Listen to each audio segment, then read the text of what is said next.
Támesis TV, nuestro canal.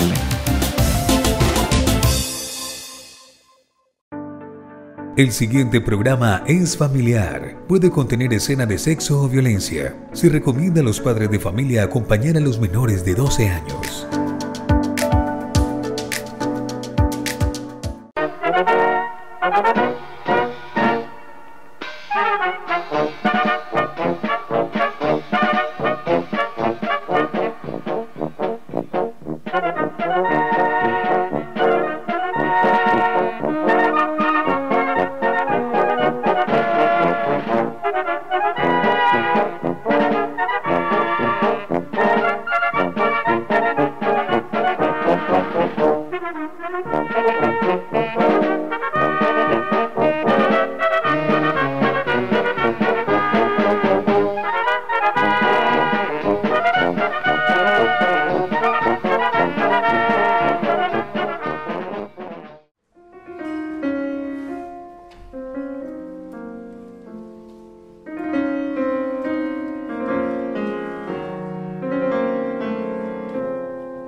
Iniciamos la tercera temporada de nuestro programa Támesis y su historia con este especial que seguramente será del agrado de todos ustedes. En él tendremos la oportunidad de recordar episodios ya recorridos en nuestras dos pasadas temporadas, pero por su importancia en algunos casos de nuestra historia o por su relevancia como crónicas costumbristas y recuerdos de nuestra cotidianidad callejera o de la vida social y cultural del pueblo durante muchos años del siglo XX. Seguiremos, como ha sido nuestra costumbre, recreando cada una de las crónicas, eventos y noticias con las imágenes y música acordes con cada episodio para hacerlas más amenas y entretenidas, logrando con esto lo que seguramente ya hemos conseguido con más de 60 programas emitidos a través de nuestro sistema de medios de comunicación. Conocer y querer más nuestra historia.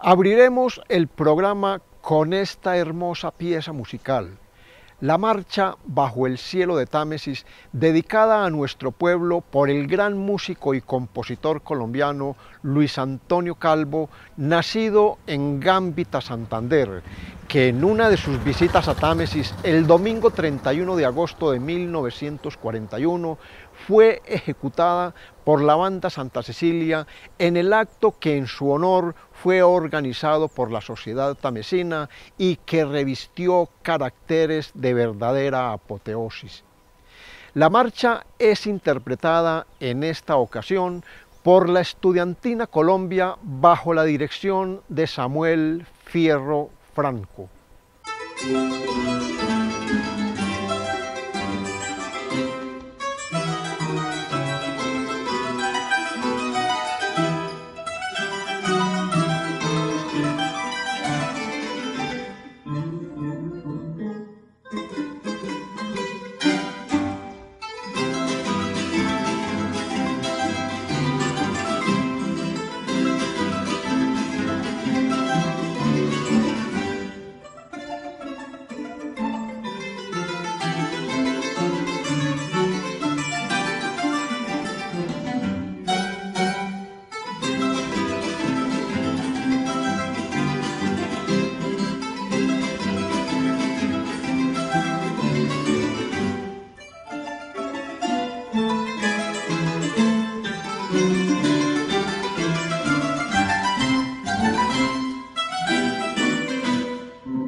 La siguiente es una adaptación de la crónica escrita por el padre Próspero Restrepo Patiño en el año 1965, hablando del Támesis de hace más de 120 años. El padre Próspero falleció en Medellín el 12 de diciembre de 1987, hijo del insigne educador Próspero Restrepo Parra, fallecido el 30 de septiembre de 1945, y Jesusita Patiño, una de las primeras maestras del pueblo. Fue muy apreciado en nuestro municipio, en donde nunca ejerció su ministerio, pero lo visitaba con mucha frecuencia. Fue secretario nacional de Sendas, entidad creada por el presidente de la República, general Gustavo Rojas Pinilla, el 9 de septiembre de 1954, para la acción social y protección infantil.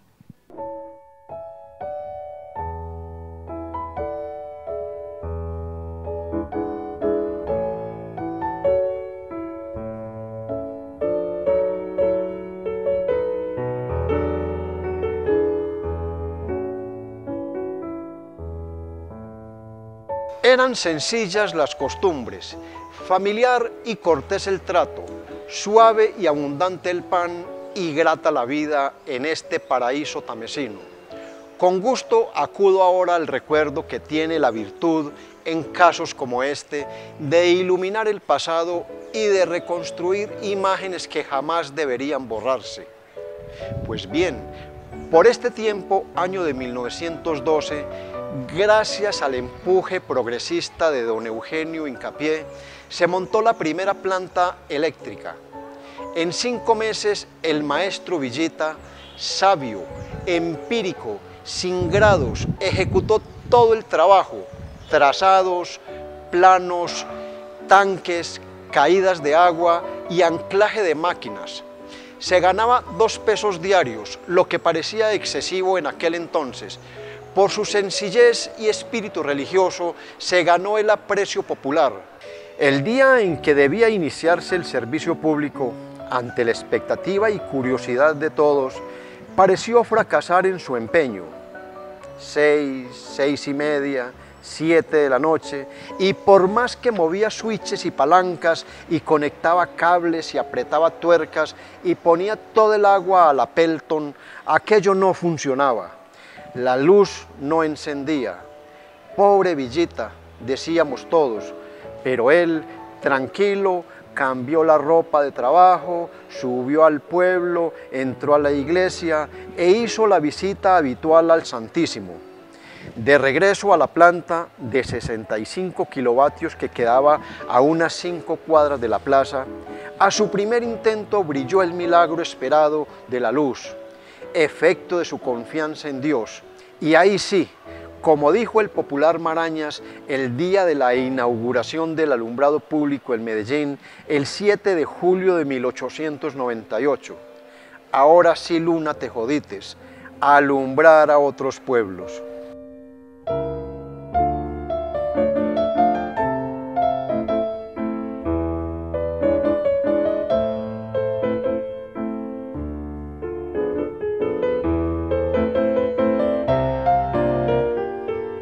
Llegó la luz al pueblo y desde esa noche del año 1912 se cambiaron las velas por los focos y empezamos a disfrutar de la luz eléctrica como uno de los grandes inventos en la humanidad hasta ese día.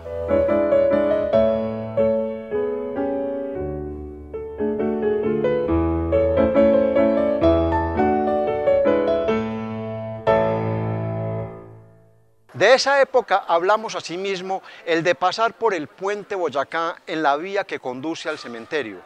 A veces crecía tanto la quebrada que atajaba el paso tanto a los dolientes como al cadáver.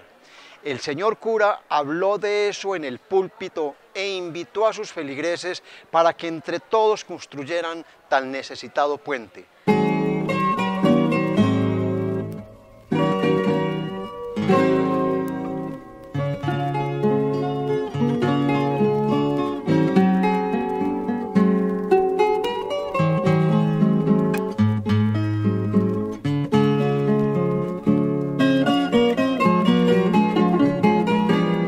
Las señoras se encargaron del trabajo principal, que consistía en remover y acarrear miles de metros cúbicos de tierra durante 8 meses en fatigosos convites lunes y viernes.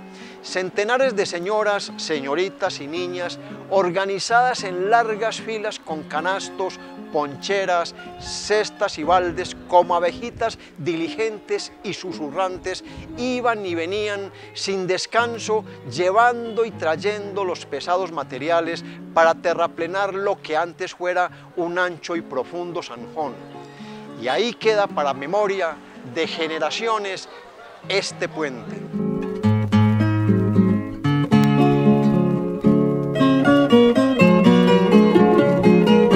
Se construyó también el puente de Pescadero para unirnos más fácilmente con las hermosas fincas cercanas al Cartama. A su inauguración nos fuimos un mediodía de intenso sol. A caballo los señores y las autoridades, a pie los muchachos, sudando a mares, don Jesús López nos obsequió un vaso de sirope. Don Juan José Ríos nos entusiasmó con un discurso sobre el café. No habló del rojo grano oriundo de Etiopía, sino del néctar negro de los sueños blancos. Esas cosas no se olvidan. Se empedraron las calles principales y la espaciosa plaza. Ni hombre ni mujer, ni grande ni pequeño podía llegar al pueblo si no era trayendo a hombros una buena piedra. La vida ciudadana se desenvolvía dentro de la mayor sencillez. Había en la población un considerable grupo de señores que por sus ademanes y costumbres hubieran emulado a los senadores de la antigua Roma o a los lores de Inglaterra. ¿Dónde están hoy? Viven en nuestro recuerdo. Aureolados de cordial admiración, los niños y los jóvenes de ese tiempo los supimos venerar siempre, acatarlos y respetarlos. Si alguno de esos señores aparecía en la calle donde jugábamos o esperábamos la hora del estudio, todos guardábamos silencio. Ni gritos, ni silbidos, ni carreras. Hasta los juegos decorosos y trompos se hacían moderadamente porque cerca se hallaban señores de mucho respeto. No sucedía lo mismo con los 4 agentes de policía que nos impedían jugar en la calle. Nos quitaban las caucheras y vigilaban con demasiado celo el mango de la plaza. Muchas veces al salir del rosario, simulábamos peleas y desórdenes en alguna calle apartada, la del doctor Álvarez, por ejemplo, y quemamos una o dos papeletas y allá volaban peinilla en mano Istroquis, que fue policía como 20 años, un tal Quirós, Víctor Pérez y Emiliano Jiménez, mientras tanto dos muchachos que se habían escondido en el templo trepaban al mango, se llenaban los bolsillos y hasta un taleguito preparado para el efecto, y después repartían la codiciada fruta entre los presuntos peleadores. A pesar de todo, admirábamos a nuestros 4 comisarios, así los llamábamos en ese entonces. Los teníamos como unos héroes.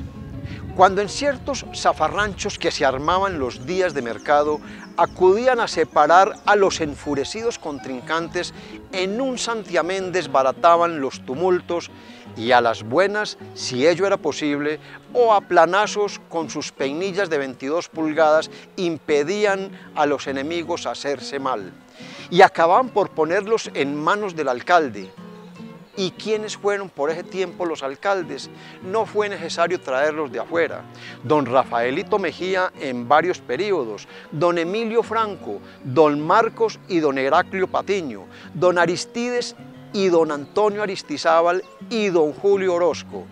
Quizás no conocían muchos códigos, pero sí tenían mucha honradez, gran sentido práctico y mucho amor al terruño. Con semejantes señores en la administración pública, con don Juan José Ríos o don Próspero Restrepo en el juzgado, o con don Adolfo Naranjo o don Jesús López o don Luis Fernández o don Eugenio Hincapié en el consejo, quedaban asegurados el sosiego, el progreso y el bienestar tamesino. Y que no hubiera sido así, ahí estaba la dirección siempre admitida de los párrocos Giraldo, Ríos y Gómez, cuya voz se oía y acataba en todos los confines parroquiales. Las vacaciones fueron siempre motivo de encuentros y paseos inolvidables hasta Ítima, hasta Río Frío, hasta la Arcadia. ¡Qué cabalgatas, qué fiambres, qué alegría! ¡Qué unión de familias!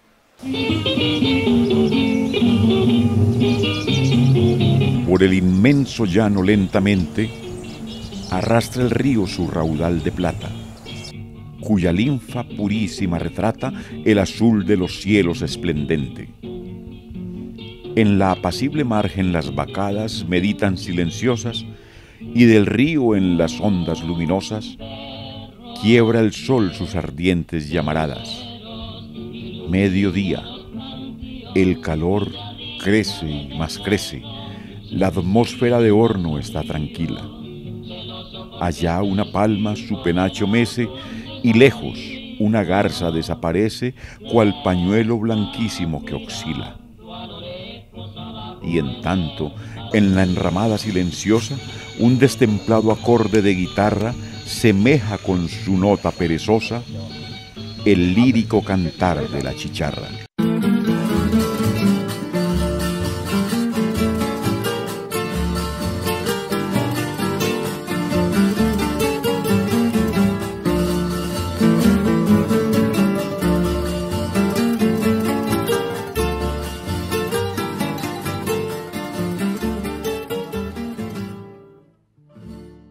El siguiente relato es un concepto que sobre el himno a Támesis, escrito por Salvador Orozco García, escribió el 27 de septiembre de 1945 un tamesino habitante por esos años en el municipio de Salgar.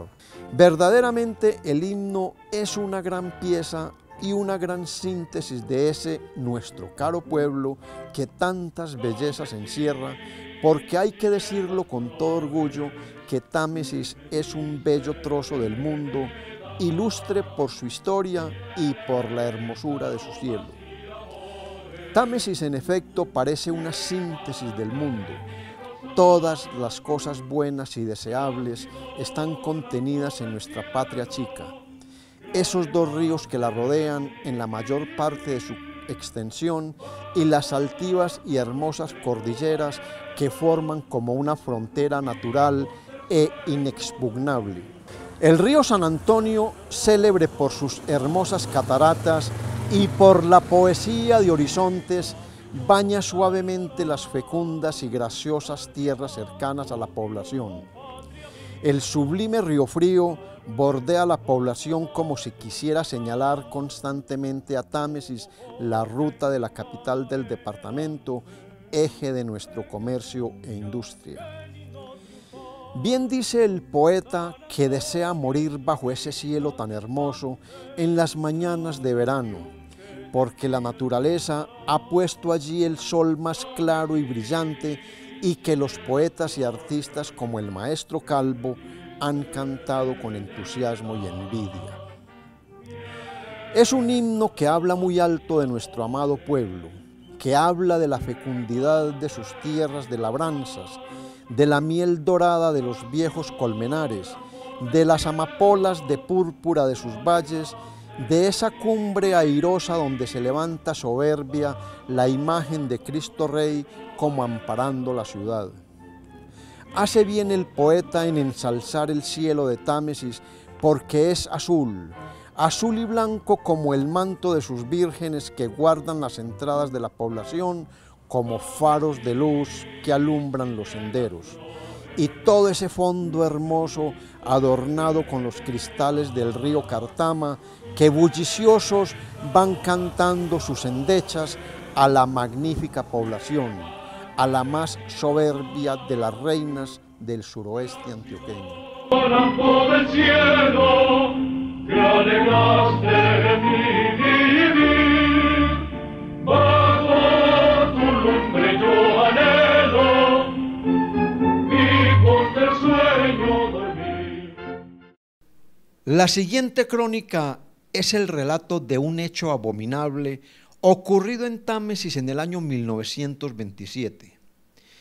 En los programas de nuestra historia no habíamos vuelto a mencionarlo por tratarse de un hecho trágico recordado con tristeza. Pero a solicitud de muchos de los seguidores de nuestro programa, queremos traerlo a este especial, sobre todo para hacer claridad sobre el tiempo, modo y lugar de los hechos.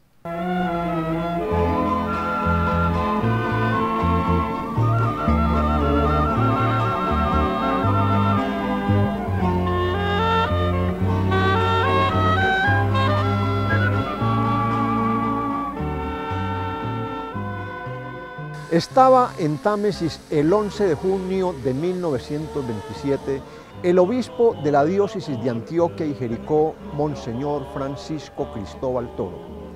Vino con el fin de solemnizar, honrando con su presencia, las fiestas patronales. El Centro Epifanio Mejía estaba de plácemes con la visita del ilustre huésped, pues había hecho la promesa de impartir la bendición a la imprenta que acababa de llegar a Támesis. Años atrás, un joven tamesino soñó con el establecimiento de una imprenta en esta población. La idea fue acogida con entusiasmo por el cura párroco padre Manuel Salvador Gómez, quien no era ajeno a todo lo que significara progreso y puso manos a la obra. El autor de la iniciativa fue Salvador Orozco García. La imprenta llegó, se estableció la tipografía Támesis y se fundó el periódico Labor y Fe. Monseñor Toro presidió igualmente la entronización del Sagrado Corazón de Jesús y otros actos importantes. Transcurrieron con mucha alegría las fiestas patronales de San Antonio, con solemnes procesiones, júbilo y regocijo, honrando al Santo de los Milagros con pompa y derroche de buen gusto. Los alféreces encargados cada año de su organización procuraban porque la de ese año fuera mejor que la anterior. Estaba en plena actividad el ferrocarril del Pacífico. A pesar de la distancia, 15 kilómetros desde la vereda El Rayo, los campesinos veían subir el tren al mediodía o en las tardes y se escuchaba su quejumbroso silbato y su rítmico repiqueteo cuando arrancaba en la pequeña estación de Careperro, después de parar allí por unos segundos para dirigirse luego a la estación de La Pintada. Época de abundancia en el campo, de paz, de dedicación al trabajo, de poca gente, pocos negocios, pero mucha actividad. Nadie se quedaba sin hacer nada. Se pescaba en los ríos Cauca y Cartama y en los pequeños arroyos donde había zabaletas. Se sembraba frijol, yuca, plátano, maíz y muchas frutas que se daban en tierra caliente. Existía la ganadería en extensiones o fincas grandes, pero también había muchos predios pequeños. Cada campesino tenía su propiedad, casa de paja, cerdos, gallinas, caballos, su vaca lechera, su pozo de agua conducida a la casa por canoas de guadua, el matagente o trapiche para moler la caña y hacer panela, franjas de bosque a la orilla de las quebradas donde abundaban los animales de caza y los bejucos para hacer canastos. En las fondas se vendía aguardiente, cerveza y gaseosas envasadas en botellas cuya tapa era una bolita de cristal que al empujarla hacia adentro caía al fondo y la gaseosa quedaba destapada. Su mayor movimiento se observaba los días domingo cuando los vecinos de la parte baja regresaban del mercado en el pueblo. A lo largo del camino, bajando del pueblo, existían 3 fondas, La Estrella, El Avinge y El Rayo. Por mucho tiempo, en las fondas, los arrieros hablaron sobre la historia triste y cruel de El Ronco. Era el ronco Eliseo Ramírez, natural de Santa Bárbara y quien llevaba 14 años viviendo en Támesis, de 55 años, casado con varios hijos y conocido por ser un hombre cruel y tirano con su esposa e hijos. Entre sus hijos estaba Ramón, un niño de 11 años quien anduvo el miércoles 15 de junio de 1927 de casa en casa vendiendo una carga de leña. El niño, al no poderla vender por el precio fijado por su padre, que eran 65 centavos, la vendió por menor valor, como ya estaba advertido por su padre de no volver a casa con la leña y tampoco venderla por menor precio. El muchacho se fue camino a Pescadero con intención de irse de la casa. Ya el jueves 16 de junio, día de Corpus Christi, Eliseo estuvo recorriendo las calles del pueblo buscando a su hijo Ramón, que se había perdido. Cuando supo que había tomado camino de Pescadero, salió en su persecución. Por la tarde de ese jueves llegó al puente de Pescadero el niño, de quien se supo pensaba seguir camino hacia Medellín con un grupo de arrieros que estaban de posada en dicho lugar. Por la noche llegó el ronco a la posada en mención y encontró a su hijo, a quien tomó con fuerza y con rabia. La gente que allí se encontraba le decía al ronco que no le hiciera daño al niño, a lo que contestaba con todo tipo de vulgaridades que era su hijo y que era capaz hasta de matarlo.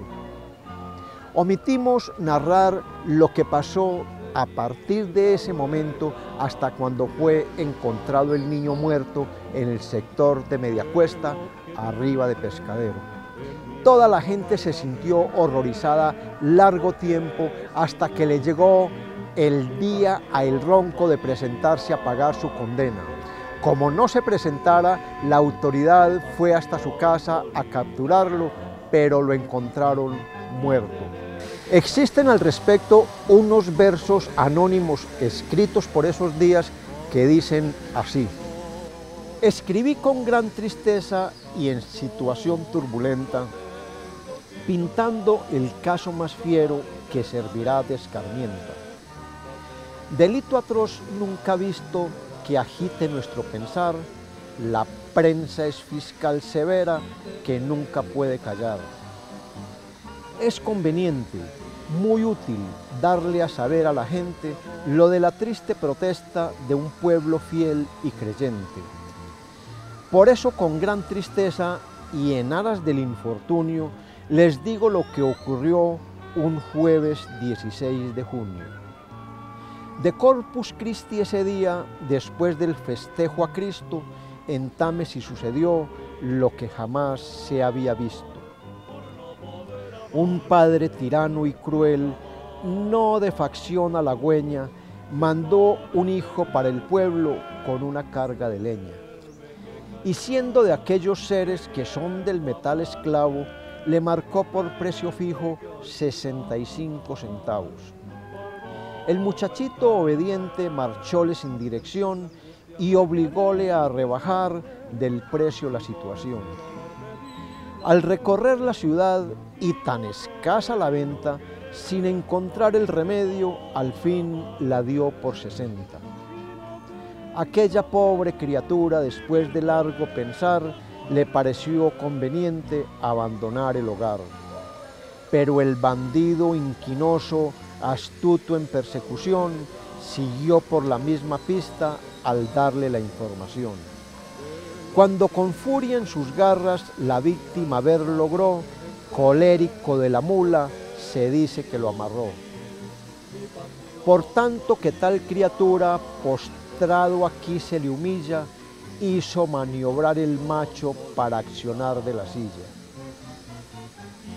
Si queréis el desenlace de lo verídico y cierto, te digo que regresó con él a la casa muerto.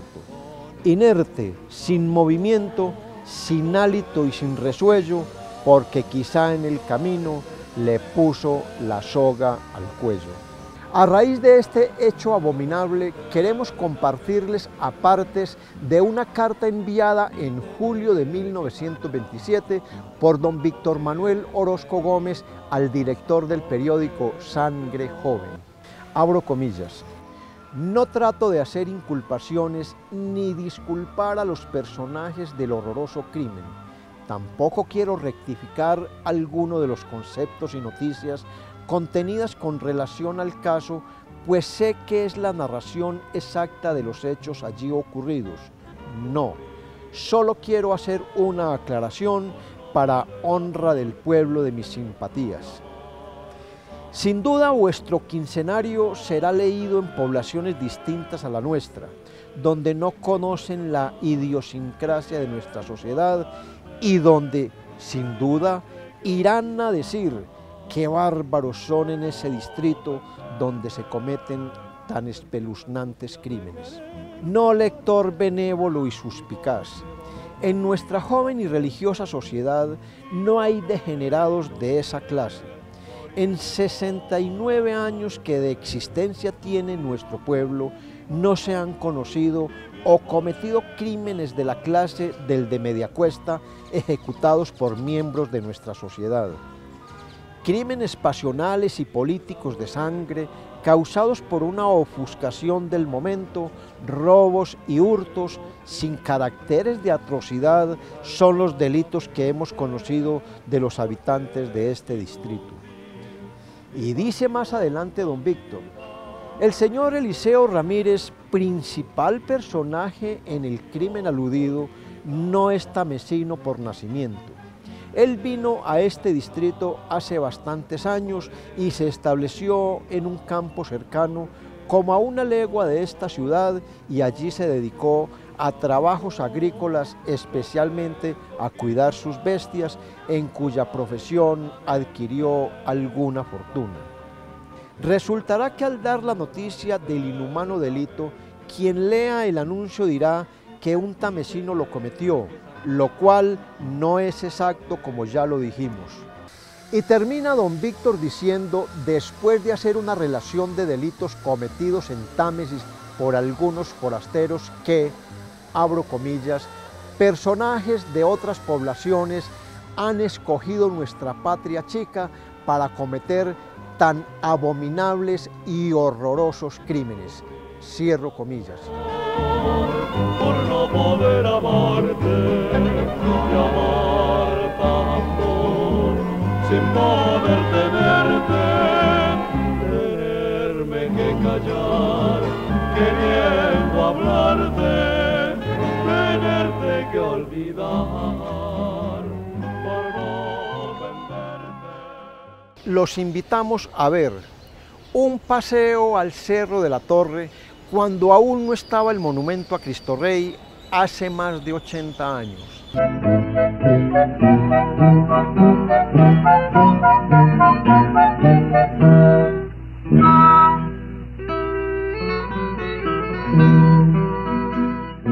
Hacía varios meses que un grupo de muchachos tenían la idea de pasar un día y una noche en el Cerro de la Torre, anhelo que se realizó el martes 27 de septiembre de 1938, o sea, hace más de 80 años. El lunes 26 hicieron los últimos preparativos y a la mañana siguiente estaba todo listo. La casa de Ramón Martínez fue el lugar de reunión. Como había necesidad de llevar algunas ollas, encerados, víveres, lámparas y otros objetos, fue necesario que llevaran una bestia para el transporte, la que ofreció el señor José Santa, quien emprendió la marcha por el camino del Jardín, mientras por el Camino Nuevo subieron los siguientes excursionistas: Ramón Martínez, Gregorio Hincapié, Carlos Alzate, Miguel Parra, Rafael Hincapié, Ignacio Naranjo, Jesús María Cardona, Francisco Álvarez Pacheco, Heriberto Ramírez, Filemón Morán, Alfonso Jaramillo y Alejandro Patiño. Salieron a las 4:30 de la mañana. Lentamente iban caminando, a sus oídos llegaban, rompiendo la densa niebla que cubría aquellos contornos, el trinar armonioso de las aves mañaneras, el murmullo de las cascadas y el tenue susurro que producían los árboles mecidos por el viento. Cada excursionista llevaba sobre sus espaldas el equipaje necesario, que pesaba más o menos una arroba. Eran las 6:30 de la mañana cuando llegaron al cerro. Inmediatamente descargaron el pesado fardo. A Heriberto Ramírez le entregaron las cobijas y ruanas. De la cocina se encargaron Filemón Morán, Carlos Alzate y Miguel Parra. A ellos entregaron la carne y demás provisiones. El primero pasó todo el día y parte de la noche al pie del fogón. Alzate le ayudaba en estas faenas y servía las comidas. Miguel Parra pelaba las yucas, papas y plátanos. Qué bien lo hicieron todos y con cuánta rapidez, pues a las 7 estuvo el café preparado e inmediatamente empezaron a preparar el desayuno, que consistió en aromático y delicioso chocolate que con mucha gracia y donaire en una olla de cobre batió Carlos Alzate. La abundancia que se veía en aquel rancho podía compararse con la más rica despensa. En el suelo había un montón de verduras de toda clase, coles, cebollas y frutas.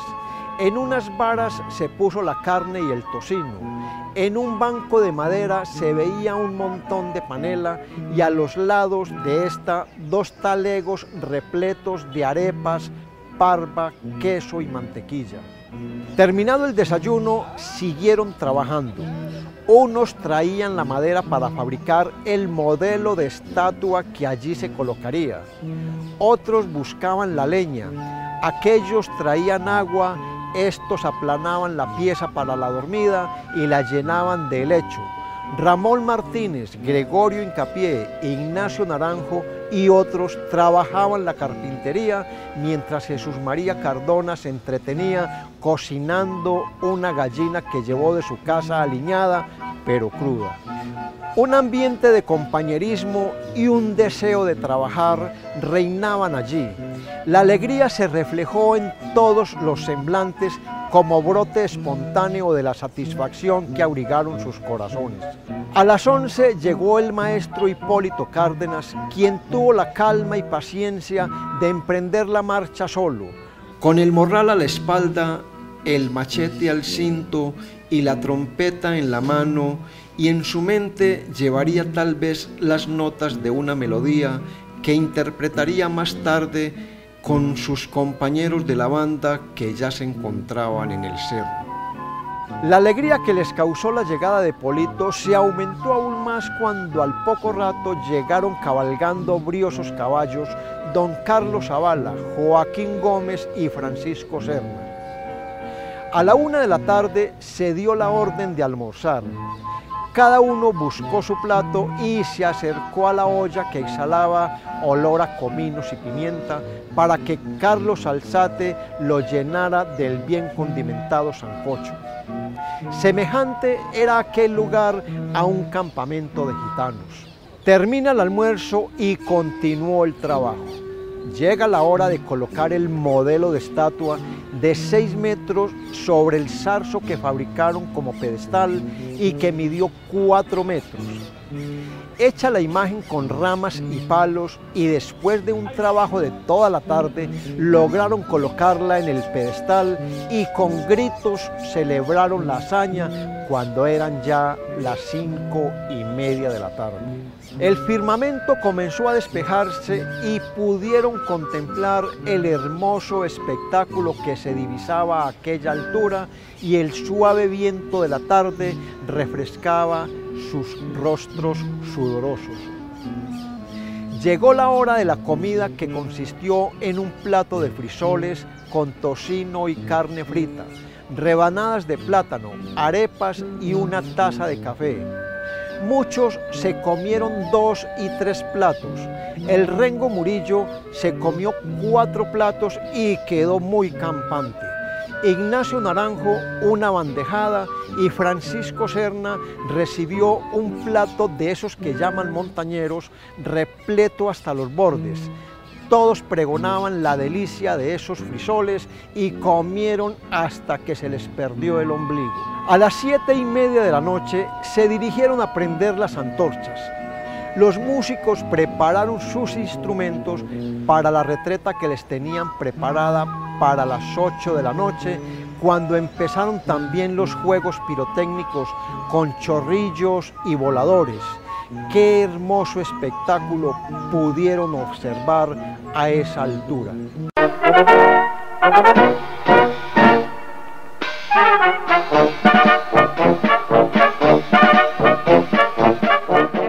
Terminada esta diversión, se dirigieron al rancho donde don Carlos Zavala empezó a rezar el rosario más largo de sus vidas. Terminado el rezo, algarabía, cuentos y más cuentos, risas, evocaciones, historias, y así transcurrió la mayor parte de la noche y solo a las 2 o 3 de la mañana pudieron conciliar el sueño, razón por la cual los cogió el día para la alborada. A las 5:30 de la mañana, en bullicioso tropel, se dirigieron al banqueo y al son de una marcha se da comienzo a la alborada. Termina esta, volvieron al rancho, tomaron café y emprendieron el viaje a sus casas cuando apenas empezaba a clarear el día.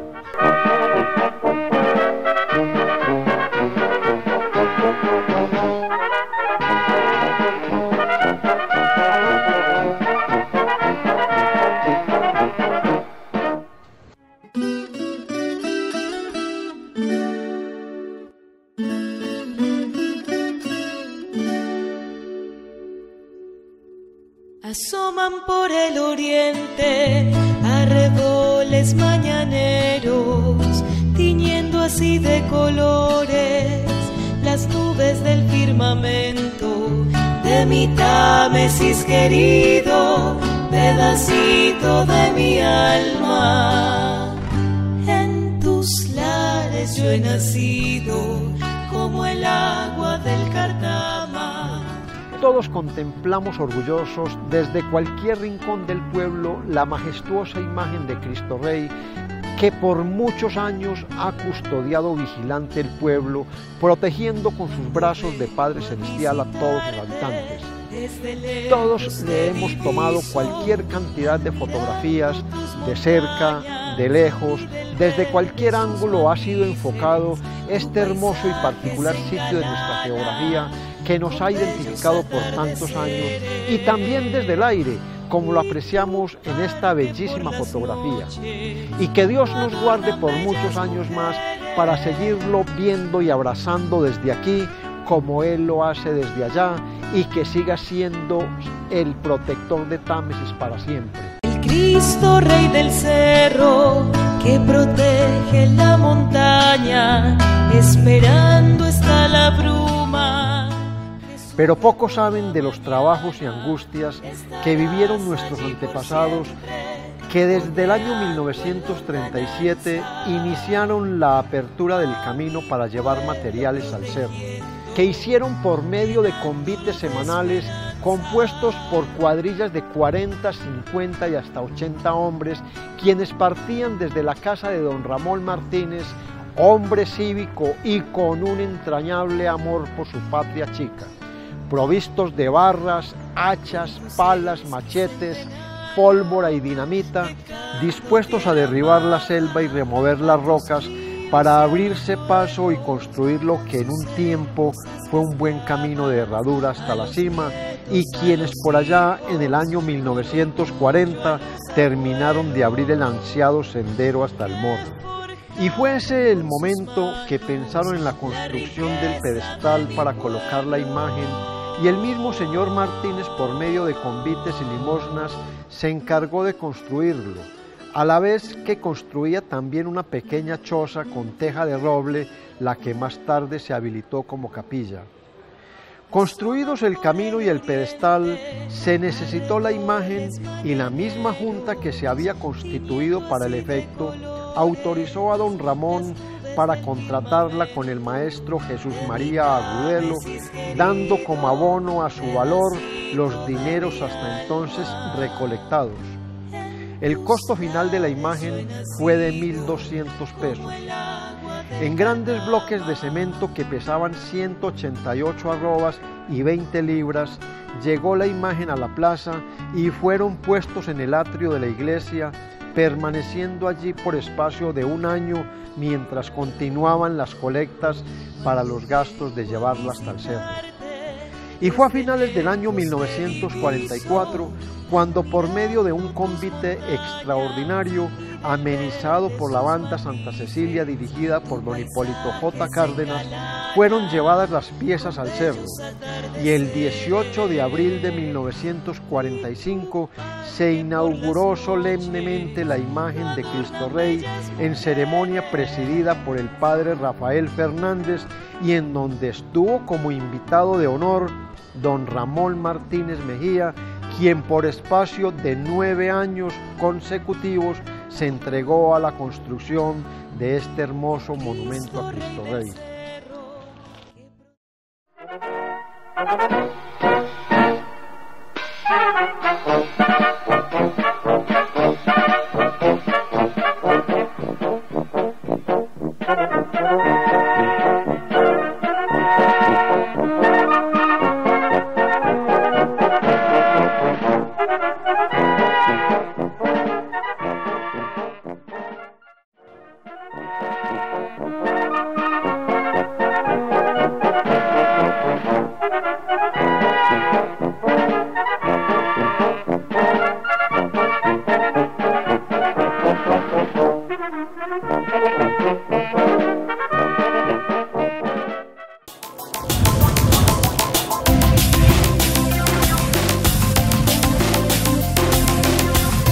Támesis TV, nuestro canal.